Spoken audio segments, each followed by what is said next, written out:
അനൂപ് ദാസ് ഇപ്പോൾ ഡോക്ടർ മൻമോഹൻ സിംഗിന്റെ വസതിക്ക് മുന്നിലുണ്ട്. അനൂപ്, പ്രിയങ്ക ഗാന്ധി അവിടേക്ക് എത്തിയിരുന്നു. ഒരുപക്ഷെ ഇപ്പോൾ നിലവിൽ കോൺഗ്രസ് നേതാക്കൾ ആരും ഡൽഹിയിലില്ല എങ്കിലും എല്ലാവരും ഡൽഹിയിലേക്ക് വരാനുള്ള പരിശ്രമത്തിലാണ്, എല്ലാവരും അവിടേക്ക് പുറപ്പെടാനുള്ള പരിശ്രമത്തിലാണ്. നാളെ ഒരുപക്ഷെ മുതിർന്ന നേതാക്കളെല്ലാം എത്തേണ്ട വസതിക്ക് മുന്നിലാണ് ഇപ്പോൾ അനൂപ് ഉള്ളത്. ഒരുക്കങ്ങളൊക്കെ ഏത് രീതിയിലാണ് അവിടെ?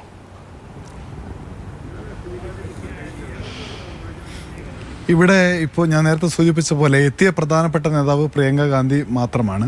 ഇവിടെ എയിംസിൽ നിന്ന് നേരിട്ട് അദ്ദേഹത്തിൻ്റെ ഇപ്പോൾ താമസിക്കുന്ന വസതിയായ ഈ ജനപത്തിലെ 3ാമത്തെ വസതിയിലേക്ക് എത്തിക്കാൻ ഉള്ള മൃതദേഹം ഇവിടേക്ക് എത്തിക്കാനുള്ള ഒരുക്കങ്ങളാണ് നടന്നുകൊണ്ടിരിക്കുന്നത്.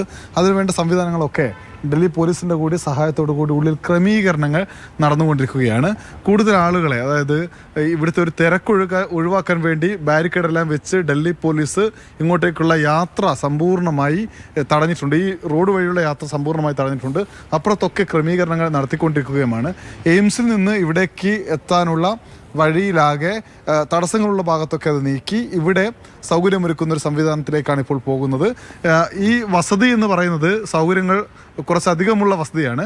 നേരത്തെ ഡൽഹി മുഖ്യമന്ത്രിയായിരുന്ന ഷീല ദീക്ഷിത് ഇവിടെയായിരുന്നു താമസിച്ചിരുന്നത്, മുഖ്യമന്ത്രി ആയിരുന്ന സമയത്ത്.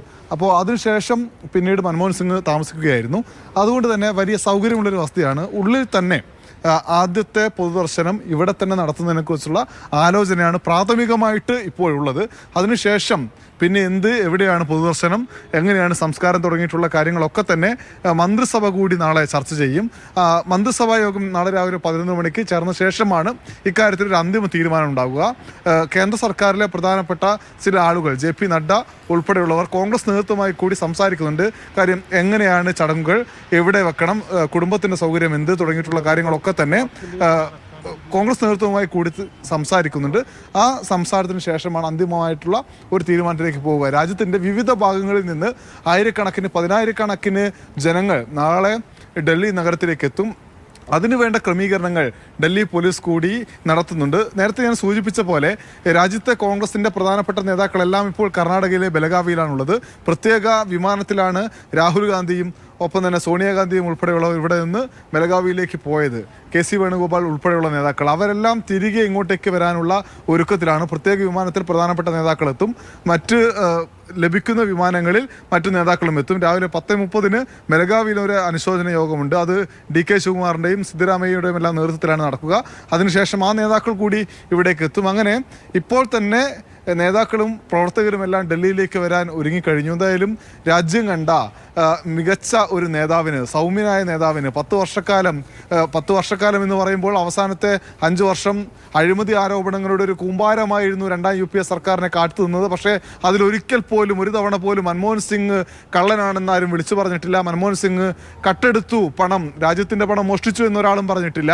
1,80,000 കോടി രൂപയുടെ അഴിമതി നടത്തി 2ാം UPA സർക്കാരിലെ മന്ത്രിമാരെന്ന് പറഞ്ഞപ്പോഴും മൻമോഹൻ സിംഗിൻ്റെ പേര് അതിലേക്ക് വലിച്ചേക്കപ്പെട്ടിരുന്നില്ല. അതുമാത്രവുമല്ല, രാജ്യത്തെ സാമ്പത്തിക നില പരിങ്ങലിലായിരുന്ന ഒരു ഘട്ടത്തിൽ വലിയ എതിർപ്പുകൾക്കിടയിലും രാജ്യം പിന്തുടർന്നു വന്ന ഒരു സോഷ്യലിസ്റ്റ് രീതിയിലുള്ള സോഷ്യലിസ്റ്റ് ആശയങ്ങളൊപ്പം തന്നെ മുതലാളിത്ത ആശയങ്ങളും എല്ലാം ചേർത്ത് വെച്ചുകൊണ്ട് മുന്നോട്ട് പോരുന്ന ഒരു സാമ്പത്തിക നയത്തിൽ നിന്ന് പെട്ടെന്ന് മാറി, ഉറച്ച തീരുമാനമെടുത്ത് മാറി ഉദാരവൽക്കരണം നടപ്പിലാക്കിയ ധനമന്ത്രിയായിരുന്നു. അതിനുശേഷം ഇങ്ങോട്ട് 10 വർഷക്കാലം രാജ്യം ഭരിച്ച സമയത്ത് ഇന്ന് നമ്മൾ അനുഭവിക്കുന്ന കുറേയേറെ കാര്യങ്ങൾ നമുക്ക് ചെയ്തു തന്ന, അതിനുവേണ്ടി മുന്നിൽ നിന്ന നേതാവ് എന്ന നിലയിൽ അദ്ദേഹത്തെ ഓർത്തെടുക്കാൻ കഴിയുന്നത് ഏറ്റവും പ്രധാനപ്പെട്ടത് തൊഴിലുറപ്പ് പദ്ധതിയാണ്. രാജ്യത്തെ ഓരോ ഗ്രാമത്തിലും മനുഷ്യർ തൊഴിലെടുത്ത് അഭിമാനത്തോടു കൂടി ശമ്പളം വാങ്ങി ജീവിക്കുന്നതിൻ്റെ അടിസ്ഥാനം ഇപ്പോൾ തൊഴിലുറപ്പ് പദ്ധതിയാണ്. നടപ്പിലാക്കിയ പ്രധാനമന്ത്രിയാണ്. വിവരാവകാശ നിയമം നടപ്പിലാക്കിയ പ്രധാനമന്ത്രിയാണ്. വിദ്യാഭ്യാസ അവകാശ നിയമം നടപ്പിലാക്കിയ പ്രധാനമന്ത്രിയാണ്. ഇങ്ങനെ ഭക്ഷണത്തിനുള്ള അവകാശം അത് ഉറപ്പാക്കിയ പ്രധാനമന്ത്രിയാണ്. ഇങ്ങനെ ഓർമ്മിക്കപ്പെടും മൻമോഹൻ സിംഗ് എന്ന കാര്യത്തിൽ യാതൊരു തർക്കവുമില്ല. എന്തായാലും രാജ്യം അദ്ദേഹത്തിന് മിതഭാഷിയായ, അല്ലെങ്കിൽ ചിരിയോടുകൂടി കാര്യങ്ങളെ നോക്കിക്കണ്ട, അധികം സംസാരിക്കാത്ത മാധ്യമപ്രവർത്തകരെ ഒരുപക്ഷെ കഴിഞ്ഞ ഒരു 20 വർഷക്കാലത്ത് അല്ലെങ്കിൽ ഒരു 16 വർഷക്കാലത്തെ ചരിത്രമെടുത്ത് നോക്കിക്കഴിഞ്ഞാൽ മാധ്യമങ്ങളോട് കുറേയൊക്കെ സംസാരിച്ച ആ ഒരു പ്രധാനമന്ത്രി, അദ്ദേഹത്തിന് വിട നൽകാൻ ഒരുങ്ങുകയാണ് രാജ്യം. രാജ്യത്തെ കോൺഗ്രസ് പ്രവർത്തകർ, അദ്ദേഹത്തെ സ്നേഹിക്കുന്നവർ, അദ്ദേഹത്തിൻ്റെ പ്രവർത്തനങ്ങളിൽ ആകൃഷ്ടരായിരുന്നവരെല്ലാം ഡൽഹിയിലേക്ക് വരാൻ ഒരുങ്ങുകയാണ് ഈ നിമിഷം രാജ്യത്തിൻ്റെ പല ഭാഗങ്ങളിൽ നിന്ന്. ശരി, അനൂപ് ദാസ് മൻമോഹൻ സിംഗിന്റെ വസതിക്ക് മുന്നിൽ നിന്നാണ് സംസാരിച്ചുകൊണ്ടിരിക്കുന്നത്.